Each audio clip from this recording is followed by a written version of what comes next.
ਇਹ ਜੀ ਮਾਦੀ ਹੈ ਜਾਫਰ ਕਮਾਲ ਦੇ ਢਾਬਾ ਵਾਲੇ ਨੇ। ਇਹ ਦੇ ਸਕਦੇ ਹੋ ਪਿੱਛੇ ਅੱਖ ਦੇ ਸਕਦੇ ਹੋ ਫੁੱਲ ਰੈਡ ਵਾਲੀ ਹੈ।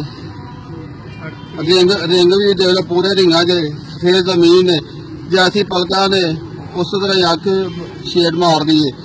ਦੇਖ ਸਕਦੇ ਹੋ ਇੱਕ ਜੈਸੀ ਅੱਖਾਂ ਨੇ। ਉਸ ਤੋਂ ਬਾਅਦ ਪਰ ਦੇਖ ਲਓ ਜੀ ਇਹ ਪਾਰਲੇ ਦੇ ਢਾਬਾ ਵਾਲੀ ਦੇ माशाल्लाह कैसे खूबसूरत पार ने क्योंकि मालक का ना ही जाफर कमाल है तो कबूतर भी कमाल ही रखे थे।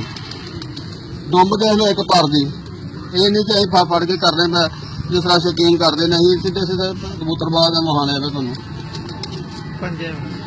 नाखन देख लो काले कुछ एक पंजे दे रैड फुल रैड कलर के ने देख सकते हो इन्हें कोई शक शुबे वाली गल कोई नहीं कोई अं कि कोई रंग करके दिखाने में तुम यह नारे जी मादी के नाल दा देख सकते ढाबा ला चुंज भी देख लो मोमी चुंज जैसे उत्ते पलका ने उस तरह चुंज होंगी अख देख लो फुल रिंगा च जमीन सफेद है। देख लो कैसी खूबसूरती अपनी अपनी अपनी खूबसूरती आप भी कमाल है क्योंकि मालक कमाल है तो कबूतर भी कमाल है।